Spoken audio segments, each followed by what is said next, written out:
What's up, guys? This is Rise, and welcome to another video where we'll be showcasing one of my favorite Pokemon to use in the Go Battle League, the spammy Qwilfish, also known as the Quill God, because it pulls off wins that you don't see coming. They're miraculous wins, one could say.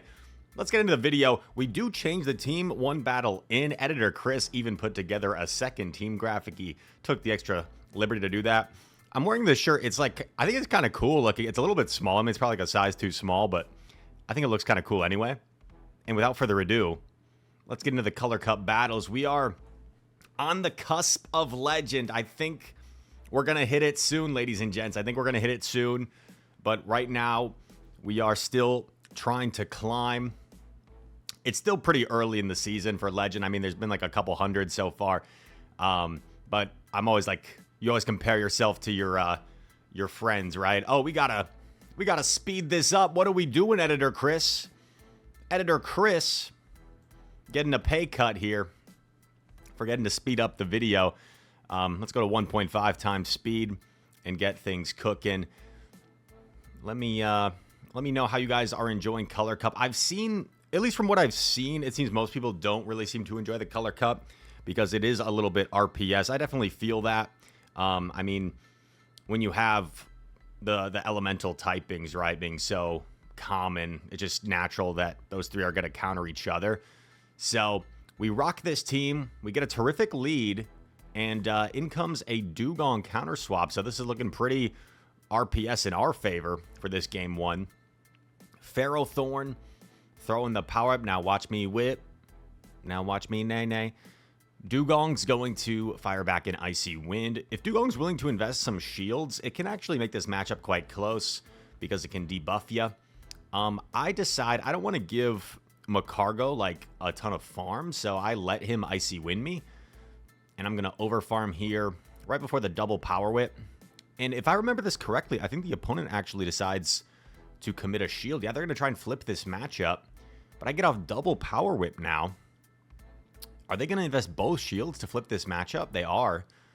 But at this point, I'm hoping Quill God can just sweep. So I'm going to come in with Quagsire, absorb this. Quagsire a little bit bulkier than the Qwilfish. Going to absorb the Icy Wind. We're going to go for the Mud Shot down. There's definitely not going to come in with Macargo. So it is a Gastrodon. So this is a little bit awkward, right? Because I am debuffed. So debuffed, these Aqua Tails are not going to do that much. And these Mud Slaps are quickly adding up. So little bit cause for concern here. However, with still 2 Protect Shields to hide behind, I think we should be okay. And we are going to fire off another Aqua Tail here. This is just a Body Slam. And I decide, you know, this is approaching Aqua Tail range for Qwilfish. I think I can just sweep this game with Qwilfish. I decided to swap out, and they actually pivot out into Macargo. And what I do here is I fire off the Aqua Tail. This is double super effective, so this is going to do quite a bit of damage. Qwilfish, but it doesn't KO. I actually fire the back-to-back Rise. Why not just shield and farm down? Well, I figured if it's a Rock Tomb and it debuffs me, that could cause some like crazy lose condition where my the debuff makes it so like my move doesn't do enough. It probably would do enough anyway if I like went for Ice Beam, but we just thought this was the safer play. Get off both Aqua Tails before we potentially get debuffed. And a subtle 2-shield flex for the Quill God to start things off. Look how much attitude Qwilfish has. Look at that picture of Qwilfish in the graphic. That side eye. Qwilfish. Dude, Qwilfish has a little nastiness to it. Remember That's So Raven? You nasty. That was a good show. Those were like the days, man. Sometimes you wish you could go back to those days. We're playing Link. Quagsire against Jumpluff. And this was the moment Rise realized he needed better coverage for Jumpluff. We are super weak to Jumpluff. I go straight into Quill, but like now how the heck am I going to get rid of that Jumpluff? Also, I think the move set on Quagsire that we opted for is Aqua Tail Mud Bomb. On the graphic, you're going to see Aqua Tail Stone Edge. I don't even recommend Aqua Tail Mud Bomb per se because exactly as you saw, like you get walled by things like Jumpluff. We're just kind of low on TMs, so we were just opting for that. Plus, it gives us better like better coverage for things like Toxapex. In comes Kingdra, and I'm like, okay, at least I get off a parting Ice Beam here. But once again, the problem is how the heck do I get rid of that Jumpluff? And I try to go for like energy ball catch here. Unsuccessful. And at this point in the game, it's just pretty much over. And this is a good example in the Go Battle League of like identifying when you're running a team that just has a very glaring weakness. And like sometimes you might have a team, right, that instant loses to X lead. Like you instant lose to, I don't know, some obscure thing like a Shadow Zapdos lead. But you don't want to put it, in my opinion, you don't want to run a team in the Go Battle League where you instant lose to like a common lead. And I think, yeah, this is where I start to reconsider. I'm like, we kind of just lose to Jump Left lead. There's not a whole lot we can realistically do. You don't want to run a team that just instant loses to a certain lead. So we make a pivot. I think we think about it for a little bit.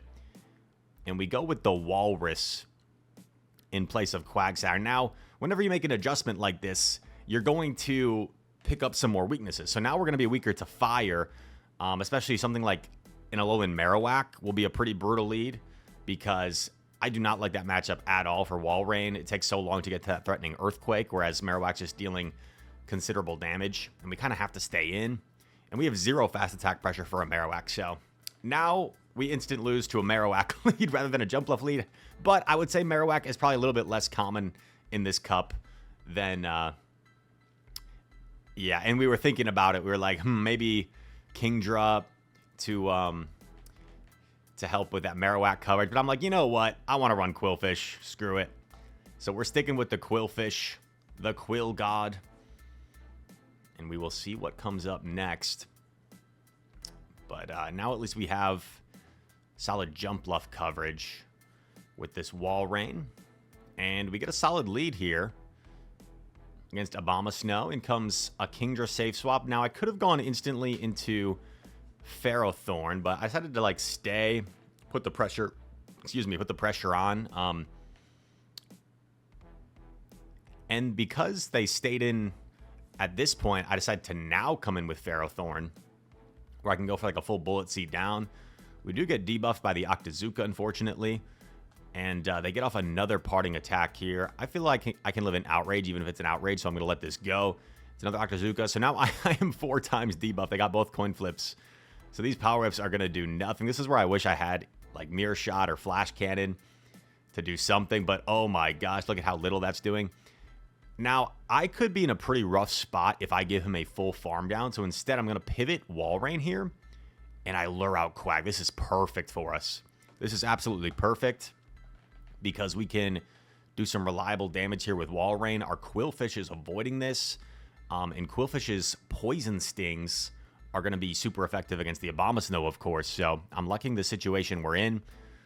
And our opponent gets a little bit greedy, so a slight mistake from them. But don't worry, we make a mistake right back. Because at this point, I think my chat was telling me something. And maybe someone was like requesting a song. And I was looking at the music on the playlist. And I come in with the wrong thing. The game would have been over at this point if I just come in with Ferrothorn. But now it's looking a little bit scary. We shield the Mud Bomb. They don't think they're going to get to another, so they come in with Abomasnow. I'm going to respect the Energy Ball here. And we shield the Energy Ball. And once we shield that, I think they top left. So we almost make an embarrassing blunder there to throw that game. But pretty favorable team composition for us. And Qwilfish going positive here. Can we go positive with the Qwilfish? The Pufferfish. Tag a friend that reminds you of Qwilfish. Not necessarily the way it looks, but the way it's looking, like with that side eye. You have any sassy friends? Send this video to a sassy friend that gives you side eye like Qwilfish. All right, Talonflame. Pretty neutral here for Walrein versus Talonflame. The fact that our Ferrothorn is avoiding this is really nice. And this is something to think about, right? You have a Ferrothorn in back. It's unlikely they're going to have a better answer for it than this Talonflame. So I'm thinking if I can just get rid of this Talonflame in this lead matchup, maybe my Ferrothorn can do really well in the back. That's kind of what we're thinking. Gonna shield up the Walrus. Go for another Icicle Spear here. Wanting to throw after 2 Powder Snows for proper timing, of course. And I'm going to shield again. We're double shielding. And even if he's willing to double shield as well and take switch, I feel like I can poison this thing down with Quill. So I'm feeling pretty good about this situation. Walrein with those mighty tusks gets the final protect shield, and now Talonflame flapping away. Going to knock us out perfectly fine. We're going to go for the Poison Sting down. We get a nice 4 Poison Sting down, some solid energy. In comes Gastro. We quickly pivot, and it's a Toxapex in back, and this is looking really good for us. Thunder should be able to 2-shot, I would think. This bulky Toxapex, super effective Thunder. Does just under 50%. And we are in a pretty good position here. Toxapex quite slow to its charge attacks, which we resist anyway. Gonna do 1 Bullet Seed for a little bit of extra farm, and as long as we reach a Power Whip here before the Earth Power from Gastro, we'll be chilling. I think Gastro only had like 2 Mud Slaps maybe, so we get there well before. And Ferrothorn going to sweep the back line once Talonflame is out of the picture. Qwilfish didn't have to do too much that game. That was mostly Ferrothorn putting in some work. Quill got to take a nice little rest. I've been lately getting into protein in my coffee. I know it's really random, but does anyone else do that? Does anyone mix protein powder in their coffee? We see another Talonflame lead. I don't remember this one. I remembered that other game, but I don't remember this one.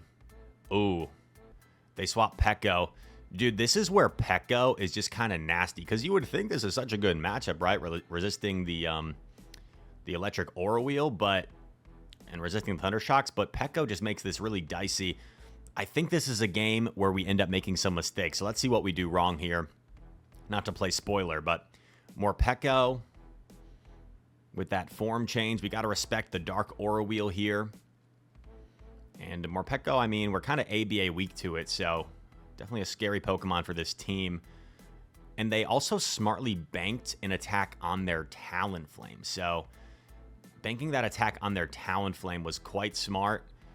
And I don't have an answer for Pharaoh. So this is where things get really dicey, yeah. It's like, how the heck do we get rid of this thing, you know? So we're going to throw after 4 here. Go for the double Icicle Spear, which definitely does more than 1 Earthquake. And, yeah, Pharaoh's at the Power Whip. They have an attack loaded on their Talonflame, so I do not like this position one bit. They're going to knock us out here. Now, I could get to an Aqua Tail here before, but we know that they have an Aura Wheel banked on their Morpeko is the problem. So we're, like, tapping close to the Ferrothorn, you see, trying to catch it, but they just time it a little bit too well where we're not able to catch it. This is going to one-shot us, and, yeah, that's a top left, considering Talonflame had a charge attack. Even, let's say, we somehow, like, bank a Thunder, which we couldn't do there, because you can't bank a Power Whip plus Thunder. Talonflame would just win the charge attack party. So well played by the opponent. I don't think I necessarily played bad that game. I think maybe there's a win con there somewhere. If we played it differently, just couldn't quite find it. And 28-92. Do we have one more battle in this footage? Let's see. I think we got one bonus battle here in the next set. Let's keep on trucking. See if we can end with a win. I forget if this next battle is how this next one goes. But let's see what happens. Morpeko is gotta be like one of the most annoying Pokemon to play against in the game. It's fun to use. Hate to go against. Oh, brutal. The Shadow Alolan Marowak lead. You know, I think in this situation, I realized that this was such a bad Pokemon for me that I just go for the Hail Mary here. Because I'm thinking, even if I bait, I only will reach an Icicle Spear. And that's not going to do me much good. So, like, I don't think it really would have made much of a difference. But the problem here is, like, look how much a Bone Club is going to do. Bang. Bone Club got buffed, and he lures out our Ferrothorn. Like, even if we win this matchup, right, we're just going to get farmed down by that Shadow AWAC. So, at this point, I'm just, like, wanting to top left. I'm just wanting to top left. I'm reluctantly staying in here. Sometimes you want to just play it out, you know, just in case some crazy stuff happens, which I did have a game where something pretty crazy happened that I think I'm going to make into a short. Didn't look like I was going to live 2 fire spins here, so going to have to settle for the power whip, which is not going to be very threatening. Nice counting by the opponent. And, yeah, this is looking pretty rough. We're just going to try and see what the third Pokemon was. And it was an Azumarill, so I don't know, like, if we somehow, I don't know how we win that game, because, like, there's no way he's not going to pivot out and save the AWAC, and as long as he saves the AWAC, we're just kind of screwed, so. Yep, tough one there, especially with our Qwilfish's moveset. If Qwilfish had Sludge Wave, maybe we would have had to play that game, but nah. And then you see us, once we see the Pokemon that we instantly lose to, we switch to the Kingdra lead. So I guess that's like, this is almost like a video of Qwilfish and also like a GBL lesson of, if you see something you like just kind of instantly lose to, that's fairly common, maybe that's a sign to change up the team where it can at least try to deal with that. So I think we tried out Kingdra in the lead after that battle, and I'm not sure how those battles went, but I hope you guys enjoyed this video. If you did, bit of a chill one, make sure to hit that like button, subscribe to the channel. If you're new around here, comment down below. All comments are appreciated. And all that said, thank you so much once again. I hope to see you in the next one. Peace.